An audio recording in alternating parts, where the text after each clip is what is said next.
Should we be preparing ourselves for the Miami Dolphins to be bargain bin shoppers during free agency? We're going to talk a little bit about that. Plus, did we get a little bit of a firm number as to what Jevon Holland's new deal with the Dolphins or any other team may look like? We'll talk about that. Plus, who were my biggest risers and biggest fallers from the combine? Plus, we'll talk about players they met with and so much more.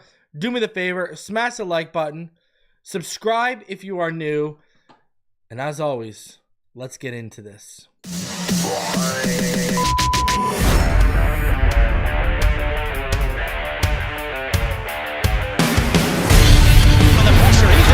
Loses the football. The touchdown.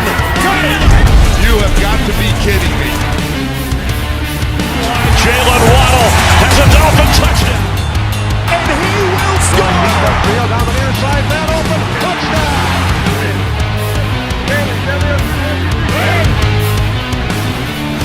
The run from Tagovailoa.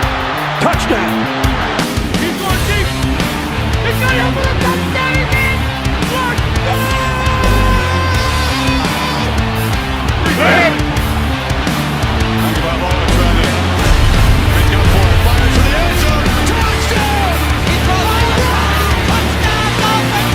Beautiful day to be a Dolphin fan. Let's go!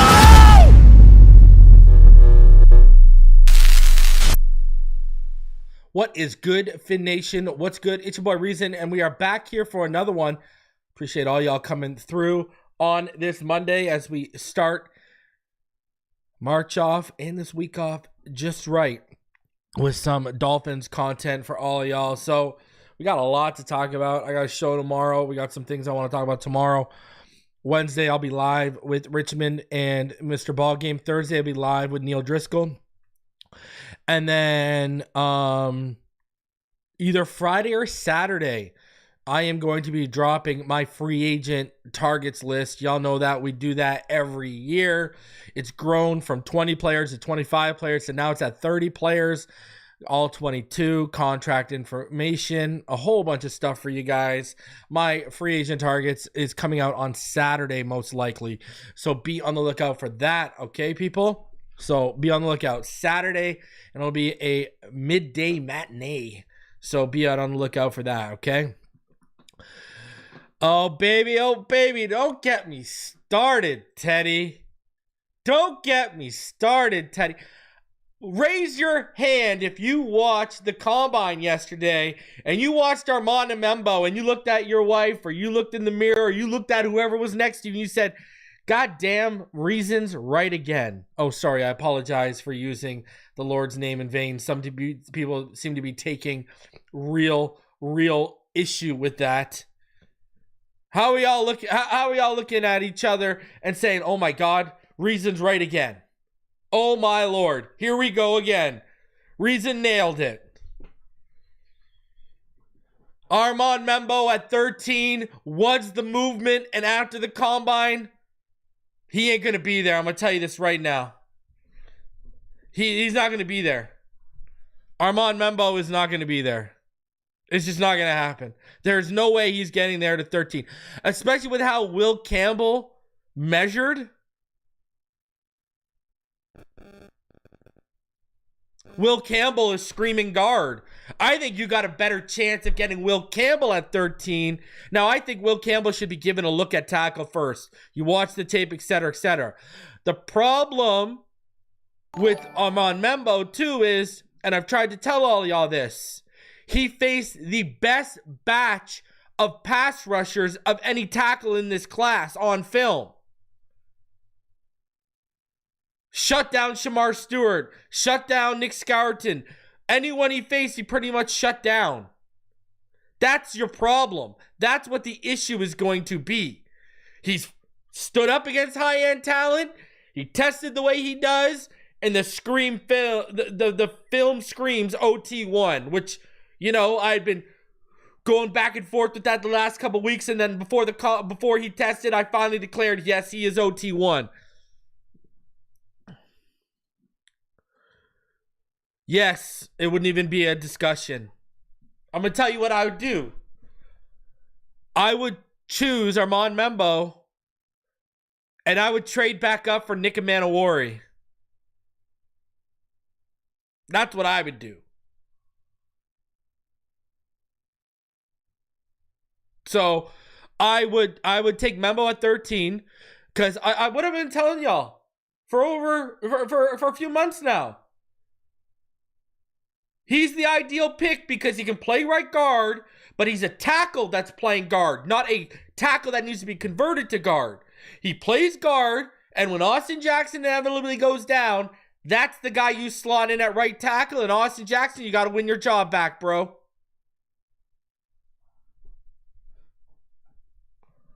Buddy, he dominated Shamar Stewart. It wasn't even close. Wasn't even close. And Pro Special is basically right with that. Membou at worst is a Pro Bowl guard. Dude, I'm telling you, this guy's going to be... He's what we need. You can't rely on Austin Jackson to be healthy. But while he is healthy, until you can get out of that contract after 2026, you've got your answer at right guard. Tell me where this doesn't make sense. I would trade up for Membou. I'm not even lying. I would. But they're not going to. That's who you want. That is exactly who you want. I've been telling y'all this for a minute now. That's who you want right there. Kenneth Grant, Will Johnson, or Armand Membou is the move at 13. That's how I see it right now. Oh, man. We got to talk about him. You know we got to talk about my boy, Joe Savannah today.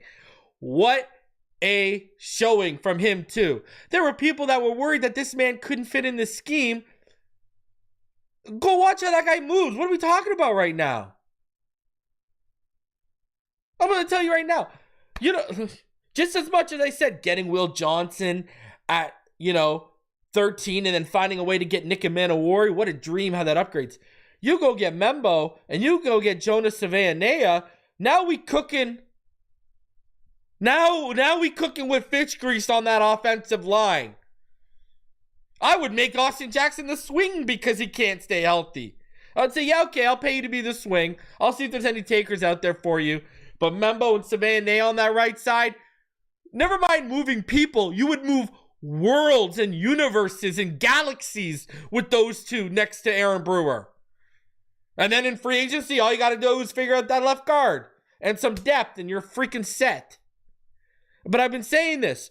Quarterback and offensive line, I'm double dipping in free agency in the draft. I will sign a veteran, and I will draft a rookie at quarterback. If I sign a Will Hernandez and, I don't know, like a James Daniels, if I sign two guards, my whole point is, even if I sign two veteran guards, if the right guys fall in my lap, I would, like another guy who tested really well, Clay Webb. Clay Webb tested fantastic. He's been one of my sleepers. I was waiting to drop that guard list. I've talked about him on this channel a little bit already, but I was waiting to drop that guard list because he's high on the guard list.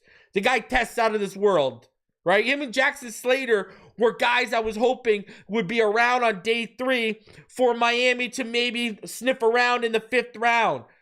Maybe even the 4th with one of those picks. Hopefully. Exactly, AJR. This is why I wanted Dart to have such a good weekend. This is why I wanted Jalen Milroe to have a good weekend. But I'll tell you, when Will Howard and Dylan Gabriel stepped up there, oh boy, they showed why this is a weak class. All these people that are saying, take Will Howard, take Dylan Gabriel. Are you crazy? Are you crazy? You saw those throwing drills. Are you nuts?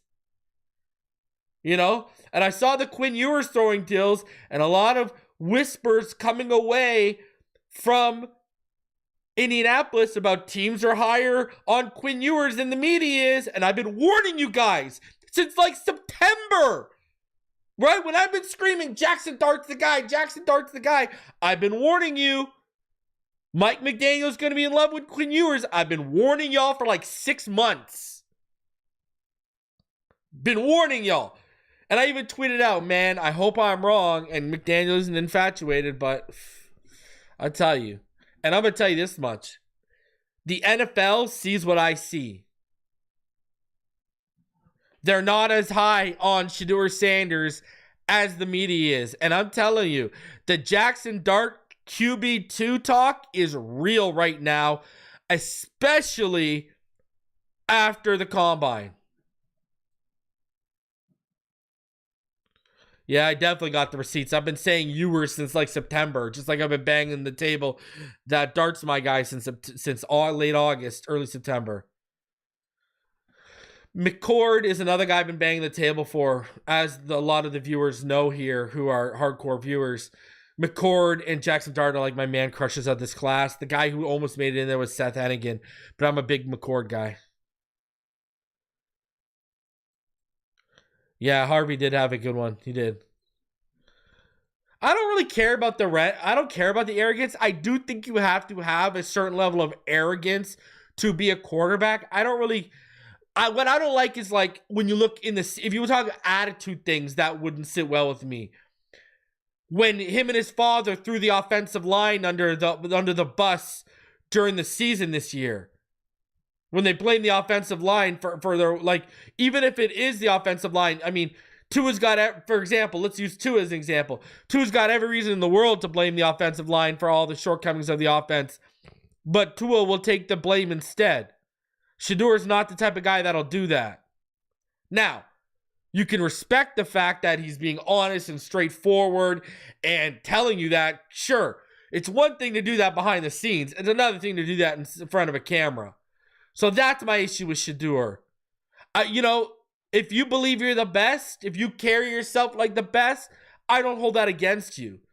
To be the best in the world, you have to think like the best. You have to think you're the best. You have to carry yourself a certain way. Guys will be humble in front of the camera that are the best in the world, but behind closed doors, like, I'll give you a perfect example. Sidney Crosby. In front of the cameras, he's one of the most humblest dudes in the world. But I heard remember, Canadians. So when he was coming out of the draft, I had a couple of friends who were high-level hockey players, and they were at a draft, the pre-draft party Sidney Crosby attended.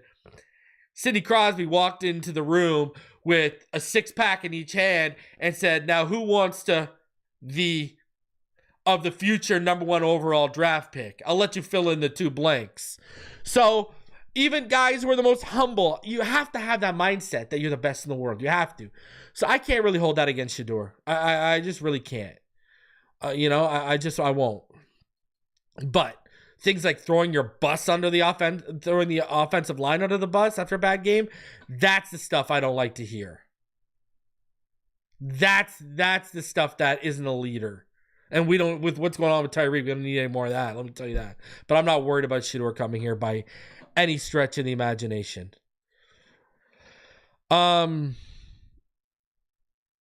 Jets and Giants trying to trade up and get Cam Ward right now. I don't know if you guys have heard what the word is right now, but one of the big words coming out of the combine round right now is the Jets and the Giants are trying to trade up for Cam Ward.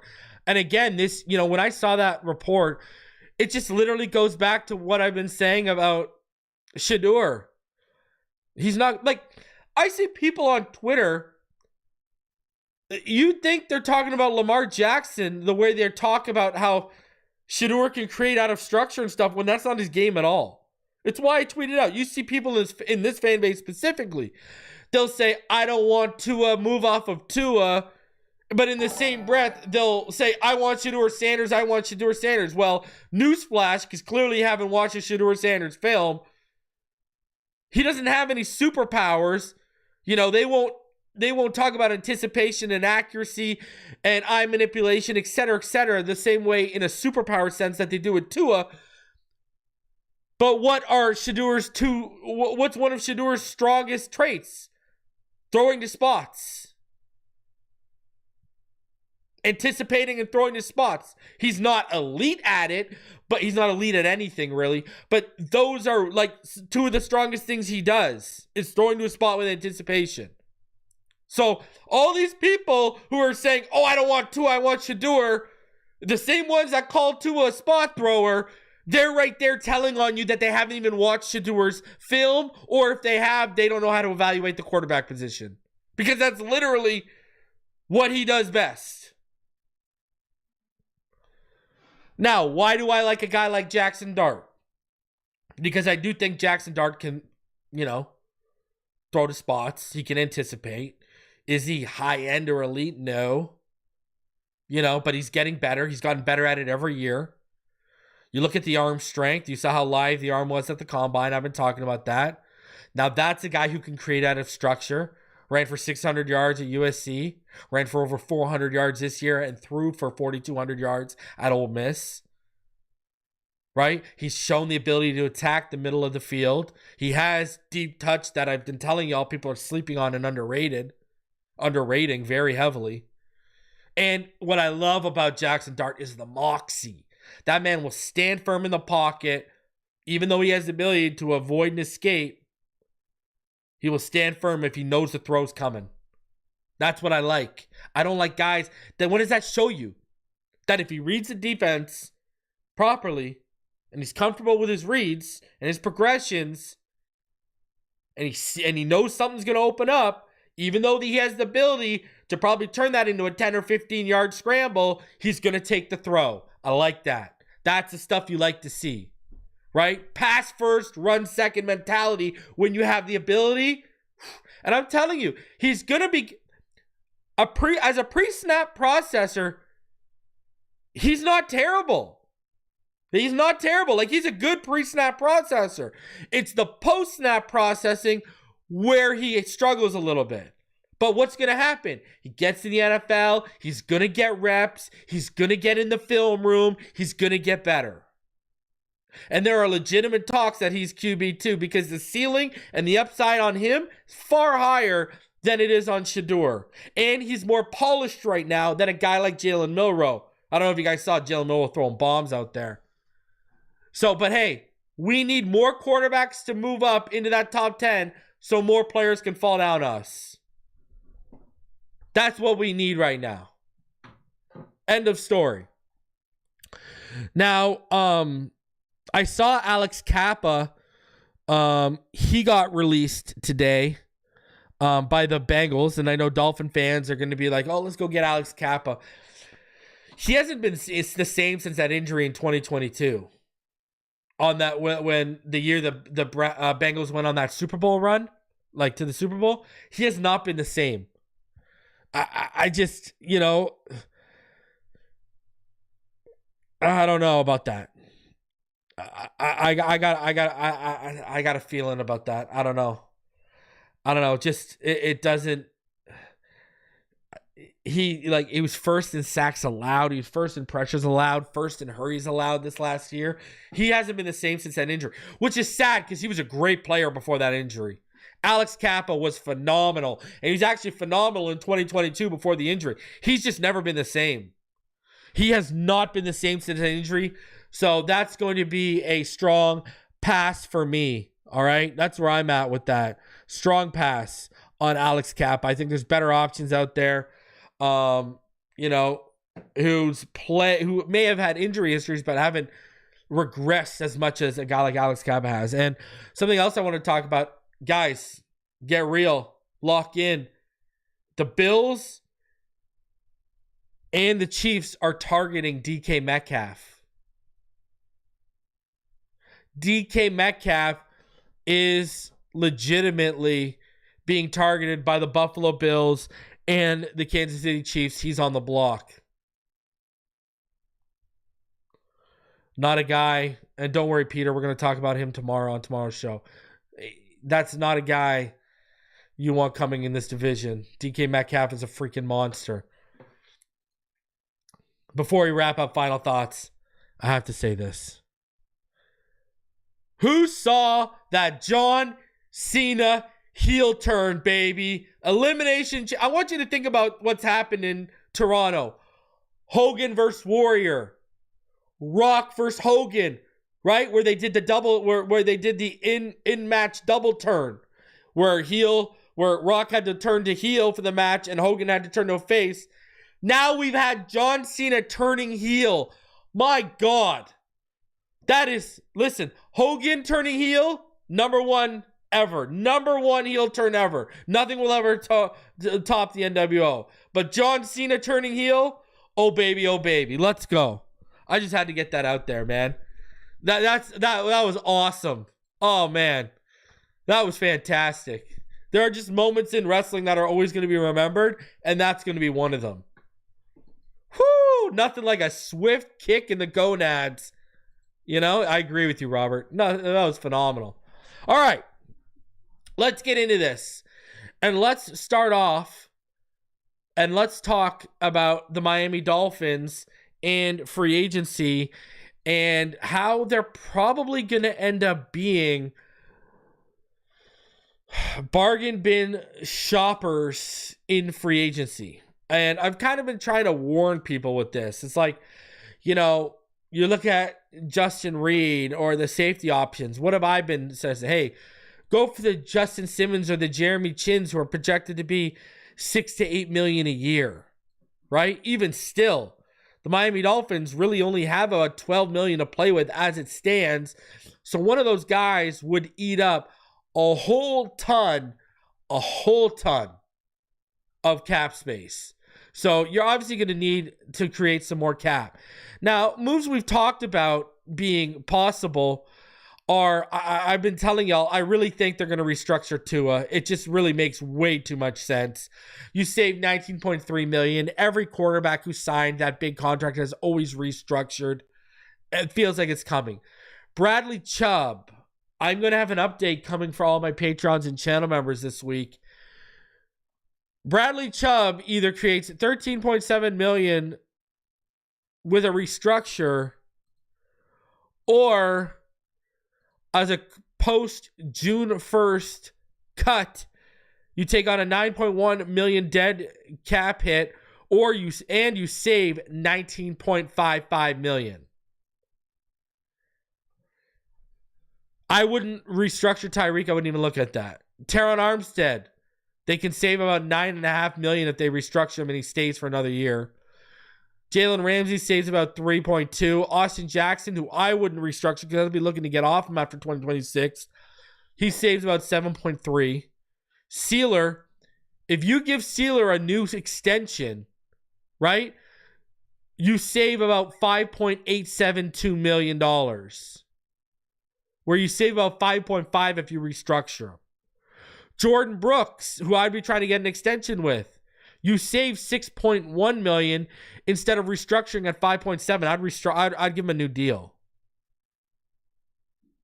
So there is plenty of money to free up. Like an extension with Teron Armstead to create void years, that adds about $10.196 million. So, you know, there are definite moves to have a trade from Tyreek Hill, but it had to be post June 1st, saves $14 million. But you know, if you end up cutting Teron Armstead, you save another $15 million. So there's a ton of money that can come up for this team, but here's the thing. The salary cap just went up again. Players are going to be asking for even more money this year now. Now, think about this. A deal that's going to need to happen. You're going to have to do the Cater Kohu. I think they're going to do the 5.3 right of first refusal and second round pick compensation. I don't think they're going to do the 3.3 right of first refusal and no pick compensation if he's taken. They value him too much. So look at 5.3 off the board right there. To be honest with you, the smart thing to do would be get the extension done with Cater Kohu. If you believe in them that much, just get the extension done is what I would say. And come in around that $5.5 million, right? $6 million. Sign it for 3 years, $18 million, 10 of it guaranteed. Like, there you go. You know? So you got to take that into account. They're going to be bringing him back. So, you know, if you add that $5.3 million, I mean, now we're talking about we got like $9 or $8 million to play with. So, and remember, Jordan Brooks signed a 3-year, $26 million deal. Aaron Brewer, 3-year, $21 million. Kendall Fuller, 2-year, $14 million. Do you see where I'm going here? Aaron Brewer and Kendall Fuller are basically $7 million a year. Jordan Brooks was like a little over $8 million a year. I mean, Jonnu Smith ended up being an absolute deal. But they didn't spend. I mean, you look at that group, like, you're not even talking about, like, how much money are you talking about in terms of cap space all those people accounted for? Like, you're talking about like $10 million. When you add in Jonnu Smith and Poyer, you're talking like $12 million.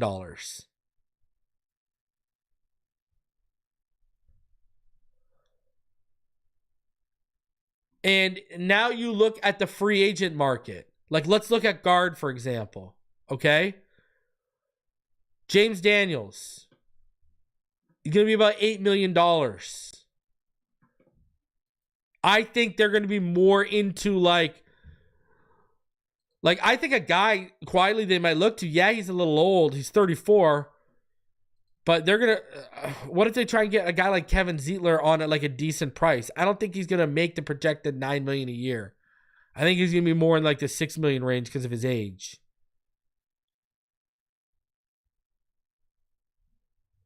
You know, is this going to be where they look at guys like, you know, like even a guy like Patrick McCarry is probably going to be too expensive for him. You're probably talking about $8 to $10 million, $8 to $11 million there. This is why I think, you know, even Aaron Banks, he's a scheme fit. And he makes a ton of sense, and I want him here because that's an easy slide, plug and play. But you might be talking about $9 to $10 million. Are they going to pay that on a guard? Listen, I hope so. I'm praying they do. I want Will Freeze, but I don't think they're going to spend the money Will Freeze is going to demand. He's probably one of the top, if not the top guard on the market. You know, is this like, that's why I've heard personally they're interested in guys like, you know, Will Hernandez. You know, Will Hernandez coming off making about $4.5 million. And they're probably looking, he's probably going to be around $5 million. I think even at guard, we want them to splash. I think this is only going to be, you know, if they're looking for multiple guys, you know, I don't think they're going to be spending a ton of money. I don't even think they're going to buy a bunch of cheap guys and then one expensive guy. I would be shocked. I would like be absolutely shocked. I'm not going to lie to you. Be absolutely shocked if that happened.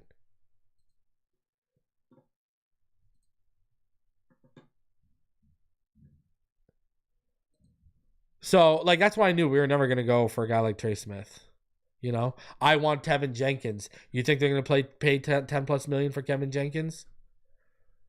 Now, if James Daniels is around 6-7 million, I see them playing ball. If he's 9-10 million, I don't see them playing ball. Just like Kevin Zeitler. If he's, you know, 5-6-7 million, I see them playing ball. If he's 9-10 million, I don't see them playing ball. Like a guy I would love here. I know he just had one good season when he was kicked to guard. I would love Mekhi Becton here with his movement skills, his size, but he's just had a really good year. He's probably looking 9 to 11 million. You think they're going to pay that? And I mean, we haven't even got to safety yet. Let's talk about another massive position of need for safety. Like, I know a lot of us like Hufanga. I don't think they're going to pony up the money for that. You know, a lot of people like Trevon Moehrig. They're not going to pony up the money for that. He's probably the second best safety behind Jevon Holland. You know, I think they're going to be looking, guys, anywhere from the vet minimum to like $6 million a year. Like, I think even a guy like Andre Cisco could be out of their pay grade. That's why when you look at Justin Simmons, Jeremy Chin, and you see that they're projected to make anywhere from $6 to $8 million, okay, that would make sense. But even still, I pause because we saw what they did last year. How much money did they spend on Poyer and any safety they brought into that room? Not very much. At all. And I don't see big money being spent again. They barely spent any money on Marcus May. Like, you want an old vet who I think is still pretty good, like, go through. If you want a cheap vet minimum, the guy that I'd like, it's someone like Von Bell. That would make sense. I would like that. Give me Von Bell, if you can get him for cheap. But, I think they're going to bring back a guy like Elijah Campbell on the cheap. I think they'll bring back Ciaran Neal on the cheap. And I just don't see them spending big money. I really don't. I would target Jeremy Chin and Justin Simmons. I think if you could get those guys for, $6 to $8 million, I would love both, but they're not going to spend $12 to $16 million on two safeties, no matter how bleak that room looks. I really honestly believe that. And that's why I would like to, man, again, it is such a thin safety class.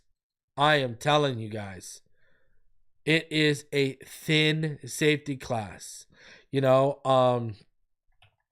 So like once you get past the top guys, it's thin, man. I keep telling y'all, once you get past the Amanda Warries, the Starks, you start to thin out after Xavier Watts, Makuba, and Winston Jr. I know people like Billy Bowman. I watch him tackle and I want to throw up. Sebastian Castro had a terrible combine. Malachi Moore, Hunter Waller was a guy I liked as a sleeper. His combine was meh. It's just really not a good safety class. If you're not getting one of those like top 5 guys, you're pretty much you're pretty much SOL potentially. So, yeah. And I just don't see us spending money. This is where we're at. And you can't blame Tua because you can free up $20 million off his contract.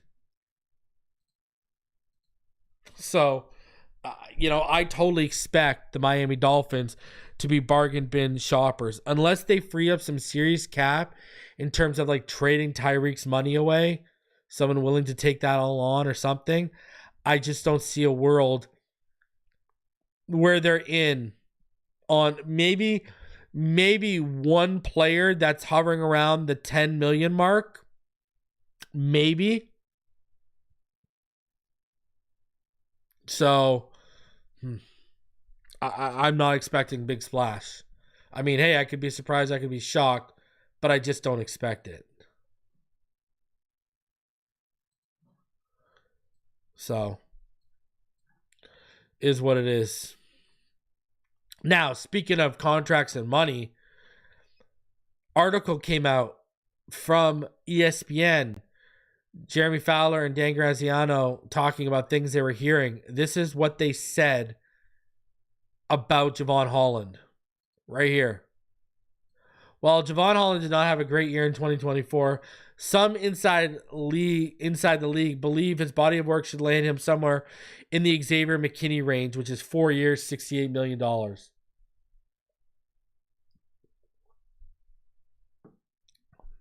Let that settle for a minute. That is a lot of money. You're talking about $17 million a year.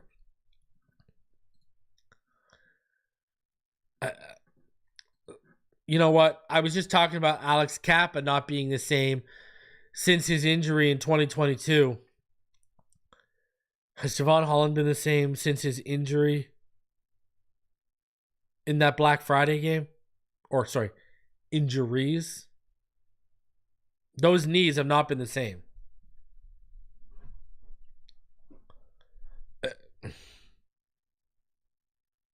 $17 million a year? I'm going to say no thanks. Because because you're homegrown, I'd be okay with paying you 12 to 14 million a year. But 17 million a year, man, I wonder if Justin Reed is going to be the highest paid guy.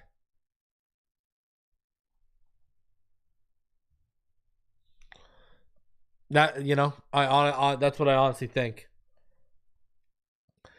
And McKinney, just like Jim's just said, McKinney just led the league in interceptions. Holland, he's struggling right now. And it's athletes first. You know, Greer doesn't probably want to even deal with it. Let's be real right here. That's 17 million a year though. That's going to be a hard pass for me. I know Justin Reed is expected to get around that kind of money too. I'm just, that's going to crazy 17 million for Jevon Holland. My God. And I had so many, like, oof. But what's crazy is even if Jevon was balling out, could you afford to pay him $17 million a year? Yeah, we'd be more split as a fan base. There'd be a lot more people vying for him to be paid, and there would be a lot less detractors. But can you even afford that given the circumstances we're at right now? And what have we seen? The safety position is not being valued right now. Go look at the money Justin Simmons made last year. All of us expected him to make real money, and he didn't make very much at all. The fact of the matter is, like I said, for $17 million, you could probably go get Justin Simmons and Jeremy Chin for around that cost. I'll go with option B, please. Now, Bleacher Report, they want us to sign a free agent guard, and you want to trade DK for Tyreek straight up? I'd do that. I'm not even lying to you. I'd do that. DK for Tyreek straight up? I'd be down. You could talk me into that. Add a pick with DK. You know, we could talk about that. I would be down. I'd be real down. This is who they have us. Bleacher Report has us signing Brandon Scherff. The Dolphins are another AFC East team that will have to be somewhat frugal in free agency. They have multiple needs on both sides of the ball and less than $2 million in cap space. The offensive line has been an issue for some time now. While Brandon Scherff isn't the player he was in his heyday, he hasn't missed a game in 3 seasons and didn't allow a sack in over 1,000 snaps this year. Listen, you can agree with Brandon Scherff or you can not agree with Brandon Scherff. Bleacher Report has the right idea, though. That's what you need to be thinking about. That is right in line with who you should probably be thinking about. Brandon Scherff, he makes sense. Listen, yeah, we're going to want the sexier pick. Yeah, we're not going to want the 33-year-old. But he's probably going to come in around $4 to $7 million a year. That's who they're going to be targeting. That's what they're going to be looking at. Will Hernandez, $4 to $7 million a year. This is what they're going to be targeting. You know? I think guys like Patrick McCarry, who are going to be sniffing $10 million a year, or Mekhi Becton, they're going to be too expensive. I think they're going to try and get guys like Kevin Zeitler, James Daniels, Brandon Scherff, Aaron Banks if he's cheap, and Will Hernandez if he's cheap. These are the guys I feel like they're going to be going after. I could even see them taking a flyer on Laken Tomlinson. Yeah, he's 33 years old, but what is he? He's cheap, and his best years were in San Francisco. I could even see them taking a flyer. That's what they're going to be looking at. I'm telling you right now. Yes, I wanted Tevin Jenkins. Yes, everyone knows I love Tevin Jenkins since the draft process. I want Tevin Jenkins. I want a Will Freese. I just don't see it happening. And especially with how thin the guard market is once you get, because Trey Smith got paid. Will Freeze is like the top guard now. Tevin Jenkins is like the second top guard. They're going to get paid. I can even see James Daniels getting paid because he's a top 5 guard in his class now.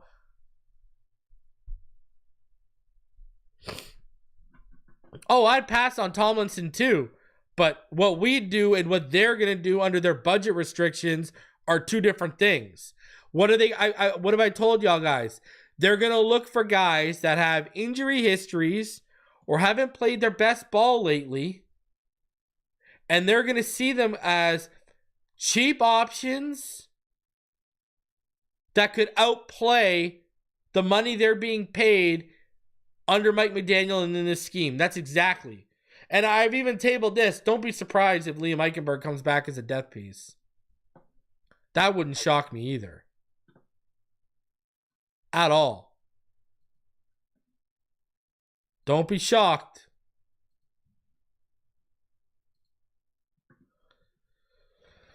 All right. Let's get into some combine talk because we got quite a bit to go over here. All right.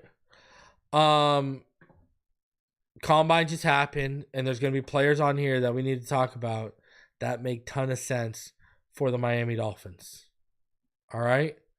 So let's talk about this. Let's get into some combine talk. All right. Because you know I got you hooked up. So let's get into my top 10 fallers from the combine.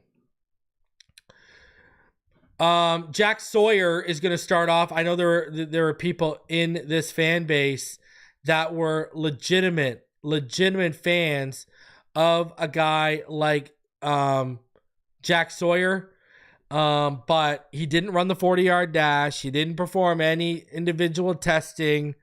He looked sloppy during the on-field drills he did. I don't know. And when you look at his measurements, he measured, in terms of his arms, they were some of the smallest amongst all the edge rushers. So, man, Sawyer, he took it on the chin. Jalen Rivers, man, came in at 6'5", 319. He just didn't do himself any favors with testing. At all. I thought he's another guy who really took it on the chin, who had some expectations. It is what it is. A lot of you Miami fans, I know you guys are huge fans of Jalen Rivers, but I'm sorry, man. The athleticism obviously isn't a strong suit for him. He had a 1.85 10-yard split. That is awful. Didn't look very good in on-field drills. And the problem is the on-field testing showed he's not a tackle. And when you look at his size, do you want to stick someone that's 6'5" and 320 pounds in that guard? That's a massive guard. Massive guard. Number 8 for me, Sebastian Castro, one of the worst testing safety. Came in at 5'11", 203, at a 30.5 vertical, a 9-foot 9-inch broad jump at that size is awful. Ran a 4.59 at 5'11", 203. That is not good at all. Had a terrible shuttle of 4.34. He definitely hurt himself and lost money. Mello Dotson, probably the worst. He had the worst 40 of any cornerback this weekend. Came in at just over 6 feet. Came in at 6.5, actually, 6 foot and a half. 192, had a 34.5-inch vertical, terrible. Had a 4.59 40-yard dash, awful. Just awful. He definitely took it on the chin. Chris Paul Jr., see, I'm objective. I put even my guys up here. Came in at he came in at what, 6'7", 222. Had a 36-inch vertical, which was really good, but ran a 4.63 40-yard dash. 20 and 10-yard splits weren't very good. Broad jump wasn't great. Chris Paul, man, I had high hopes for him. I'm not going to move him up or down my board, but it hurt. Harold Fannin Jr., I still think he's one of the top 5 guys in this class. I really do. But, you know, everyone was expecting a 4.71, a 4.6 40. He ran 4.71. Came in at 241, 6'3". Didn't have a very explosive vertical or broad jump. His 3-cone was really good at 6.97. But, yeah, we were expecting better testing from a guy like Harold Fannin. We really were. Will Howard. I don't know who told this guy to throw the ball. I really don't. Will Howard was terrible.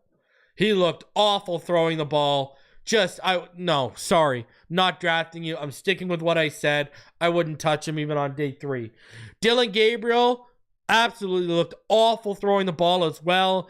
He had floaters. He just was not great. 2 guys I'm out on day 3. No, thank you. Please, I'm passing. Do not give me Dylan Gabriel no. Dylan Gabriel completed just 50% of his throws during drills. That's terrible. That is awful. That is not good. And his size is even worse. That's a no on Dylan Gabriel. Yeah, give me McCord all day over those jabronis. Isaiah Bond, number 2. This guy tells everyone, I'm going to run a 4.1. And then not only does Isaiah Bond go out and run a 4.39, he wasn't even the fastest guy on his team. After you came in at 5'10 and 180, you're going to tell everyone you're going to run a 4.1. You better run it, bud. And then Tez Johnson. I'm going to be honest with you. Tez Johnson is flat out undraftable for me. Are you crazy? Are you nuts? I want nothing to do with Tez Johnson. That's a pass. 5'9", 7'8", 154, and you run a 4.51 40. Now you're shuttling 3-cone. We're out of this world. You had a 37-inch vertical and a 10'11" broad.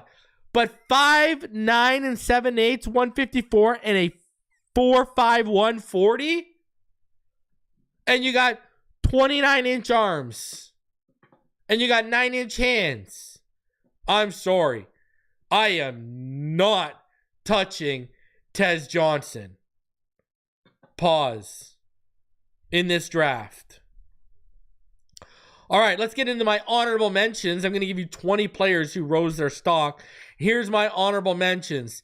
Tate Ratledge, why is he so low? He was already one of the top, he was already one of the top offensive guards in this class. Will Campbell, if you have him there, have him a guard, Booker, and then it's him and Savannah for like guard 3. So, but he was great. 4.97 40-yard dash at 6'6" and 308. Are you crazy? 32-inch vertical, 9-foot 5-inch broad jump. Yeah, Tate Ratledge made some money this week. 110%. Brady Cook. Woo! Brady Cook looked good throwing the ball. I got to go back and watch a film. I'm too low on Brady Cook. Looked good throwing the ball. He looked better than those other jabronis I mentioned. Brady Cook made some money this weekend. 37-inch vertical, 10-foot 8-inch broad jump, 6'2", 214, 4.59 40-yard dash, 4.17 shuttle, and a 7.013 cone. Brady Cook was cooking at the combine, and he made some money. Count me in as someone, if Brady Cook's there on day 3, Roll it. That combine impressed me. Impressed me all day. Whew. He made me go back to the film. I liked what I saw from Brady Cook. I'm down. I'm in. I like him better than guys like Riley Leonard and such. I'm in. You know what I'm saying? Let's go. Jalen Noel, when the Iowa guys, I mean, they just made money in general, didn't they? They just made money in general this week. Yeah. I'm a big fan of both of them. So Jalen Noel, he went out there, he put on a little bit of a show, that's for sure. That is for sure. So he went out there, Jalen Noel, now 5'10", 194, but he ran a 4.39 40. Okay, Tez Johnson, not running in the 4.5s. He had a 41.5-inch vertical. Crazy. 11-foot, 2-inch broad jump. Oh, my Lord. You got to give it to him. You got to give it to him, man. Wow. Unbelievable stuff. Unbelievable stuff from Jalen Noel. He was out there and he was doing the damn thing. I was very impressed with Jalen Noel. But he was already on a lot of people's radars coming out of that Senior Bowl. But that 41.5-inch vertical, that was tied for first. The 11.2 broad jump was the first. The 4.17 shuttle, fifth amongst wide receivers. The 6.823 cone was fifth. He had the ninth best 40. I mean, you see the speed and separation on film, and the testing backed it. So, man, Jonas Van Nam, my guy, yeah, he made some money. All right. Came in at 6'4", 324, a 4.95 40-yard dash, a 1.72 10-yard split. Come on, baby. Give it to me. Give it to me. Jonas Van Nam made some money and got on some radars. I know he's a guy that I've been talking a lot about on this channel.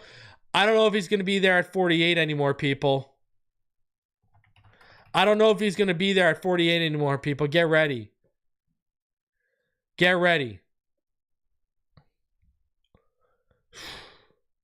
Just be ready. Just be prepared. I don't think it goes down. I think he's another guy you're going to have to move up and get. So, number 16, Jared Wilson. Why is he not higher? Reason he tested so well.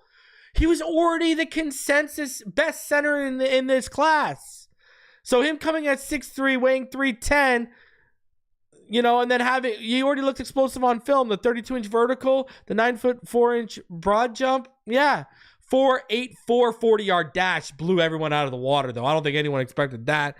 And then a 4.56 shuttle. He looks great on film. Jared Wilson was already the consensus top guy. Another linebacker I thought had a strong showing and made some money, got on people's radars. A guy I've been talking about, Demetrius Knight, came in at 6'1.5", 235, 22 bench presses. 31.5-inch vert was not great, but he had a 4.58 40-yard dash at 235 pounds. 10-yard split, 1.58. 20-yard split, 2.66. Those are great numbers. Had a great shuttle at 4.25. Demetrius Knight made some money. Derek Harmon. I think Derek Harmon went from a fringe top of the second to late first guy. Came in at 6'4", just under 6'4.5", 313. Had a 4.95 40-yard dash. Had a great 20-yard split at 287. So Derek Harmon moved up. I think one of the biggest winners was Donovan Izaraku from Boston College, but that edge class is just so good. Now, he came in at 6'2", 248. He only bench pressed 22 times, but his vertical, 35.5. His broad jump, 9 foot 11 inches. He had a big big day testing, I thought. I really thought he made a lot of money. So, and you look at him, I mean, going out there and running a 4.95 at 313, that is just very, sorry, my bad. He didn't run. I'm looking at someone else. Running a 4.19 shuttle and a 6.9 3 cone at 248 is very impressive. Very impressive. That man definitely made some money. There is just zero doubt about it. So, big fan of that kid. I know he's been coming on people's radars a lot over the last few months. So, next, Tyler Show.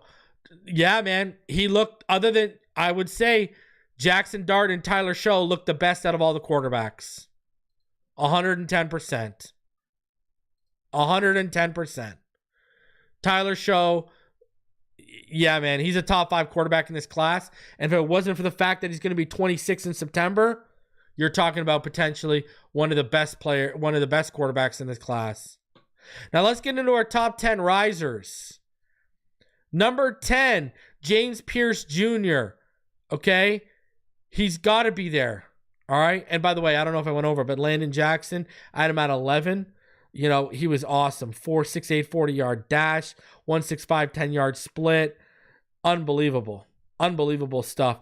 He might go in the back end of the first round now. He went from a second-round pick to probably in the back end of that first round. But James Pierce Jr. had character concerns that popped up. You know, and then he goes out and runs a 4.47 40-yard dash at 6'5", 245 with a 10'3" broad jump, a 2.61 20-yard split, and a 1.58 10-yard split. Yeah, James Pierce, listen, I know he can sometimes disappear in big games. He's going high. He's going in the top 20 picks. Jahdae Barron.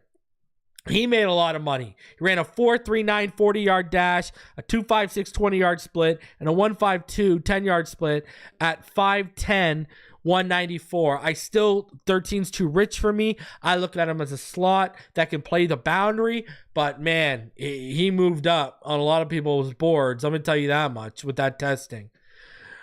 Number 8, Darian Porter Jr., another guy who tested out of this world. 6'2", 7/8, 195 pounds, a 36.5-inch vert, a 10-foot, 11-inch broad jump, a 4.3 40-yard dash, a 2.54 20-yard split, and a 1.48 10-yard split, a 4.04 shuttle, and a 6.713 cone. Explosive. He's got the long speed. He's got the quick change of direction and short area explosiveness from all of his testing. Darian Porter has moved up, and he's that testing, man, he's going in the second, and he's probably going high in the second.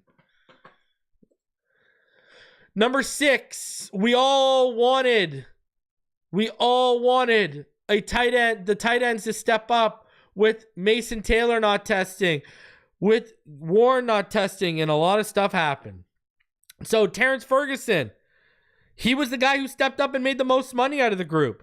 Ran a 4.63 40 at 247, 6'5", had a 39-inch vertical, a 10-foot 2-inch broad jump. I mean, a 2.68 20-yard split and a 1.62 10-yard split. Terrence Ferguson showed off the athleticism, and he made money. He took advantage of these guys sitting out. All right.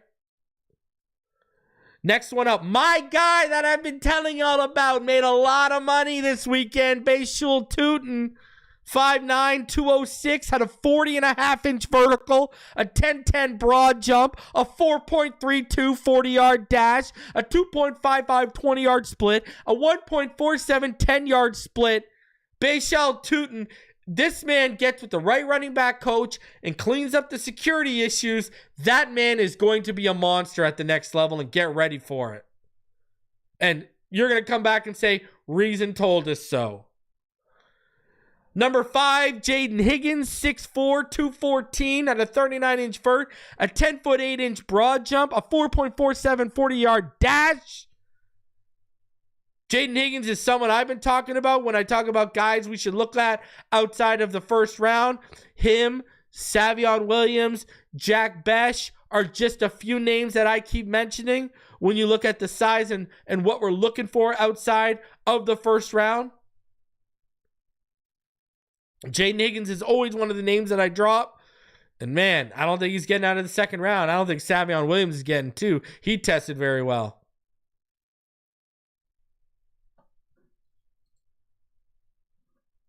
Matthew Golden, oh boy. Comes out here and runs a 4.29 when his teammate Isaiah Bond was the one saying he was going to run a 4.1. 2.51, 20-yard split, 10-yard split of 1.5. Guys, the word on Isaiah Bond is there is rumors circulating that Isaiah Bond might be the first receiver off the board. That is absolute nuts. If that guy goes over Ted McMillan, Luther Burden, and even Emeka Ibuka, that's craziness to me. That is craziness to me. I am sorry. I can't get down on that. Number 3 is Armand Membou. Oh, you know my boy. Came in at 6'4", 332, 34-inch broad, 34-inch vertical, 9'7" broad, 4.91 40-yard dash at 332 pounds, a 2.85 20-yard split, a 1.74 10-yard split. Armand Membou, baby. That's the guy at 13 that I've wanted before the testing, and that I'm going to keep wanting and hoping he falls. Number 2, Shamar Stewart made a ton of money at the Senior Bowl, made even more money at the Combine, had a perfect 10 RAS. 6'5", 267, 40-inch vertical, 10-foot, 11-inch broad, a 4.59 40-yard dash, a 2.66 20-yard split, a 1.58 10-yard split. I still have a second round grade on him. He just doesn't finish enough. He's not getting outside of the top 15, top 10 though. It's not happening. Get ready. Like, I'm sorry. He needs to be developed as a pass rusher, and his pass rush moveset is just not where it needs to be for me. And then number 1, a guy that I've been telling y'all that I wanted in that second round or trading back into the later half of the first, back into the first. Well, he ain't going to be there in the second, and he's probably not going to be there at the end of the first like I had hoped. Nick Emmanuel, 6'3", 220, did 20 bench reps. All right? 43-inch vertical, 11-foot, 6-inch broad jump, 4.38 40-yard dash, 2.57 20-yard split, and a 1.56 10-yard split. Man, Nick Emmanuel, I'm telling you, one of my dream scenarios is Will Johnson at 13 and trading back up and getting Nick Emmanuel and finishing that secondary off and saying, let's play ball, baby. I got a couple, you know. Armand Membou at 13 and Jonas Avanea at 48 or trading up for is a dream scenario too. Hell, Armand Membou and Nick Emmanuel is a dream scenario for me. But at 13, I'm pretty locked in on Kenneth Grant, Will Johnson, or Armand Membou. That's who I want. I would be okay with Kelvin Banks. I would love Will Campbell. I would understand and get Malachi Starks. I would understand it, you know. So, but my dream top 3 guys are Membou, Kenneth Grant, and Will Johnson at 13. So, and listen, I know people are probably looking at that and saying, reason. Why aren't you being objective? Why did you not have Gunnar Helm on the lost money, on the fallers list? And I'm going to tell you why. Because if you haven't seen, I'm here to update you what happened to my guy. All right? Now, check this out. This is why he did not make the fallers list. Gunnar Helm twisted his ankle on his false start on the 40-yard dash, then finished all the drills anyway. Said nothing until it was over. had an MRI on Saturday to reveal a sprain. He will run again on his pro day. So this is why you saw a bad 40 time from Gunnar Helm. He ran that 40 with a sprained ankle. That's why Gunnar Helm didn't make it, because the man has a legitimate excuse. So, had that information that he was originally on the list. This list has been done. Basically, I was just waiting for the O-line to test. And then waited for the O-line to test, plugged in where they went. And the Gunnar Helm information also came out, so I took him off the list. So, give me Gunnar Helm. All right? Guys, smash that like button. Subscribe if you're new. We are under 30 away from hitting 17K. I got a big giveaway planned for 20K. 5 winners I'm going to have, all right? Smash that like button. Subscribe if you're new. I will be back live tomorrow, and then I'll be back on Wednesday with Ball Game and Richmond Webb, and then I'll be back on Thursday with Neil, and then Saturday, top free agent list and targets. Make sure, smash that like button. Subscribe if you're new. See you on the next one. Fins up.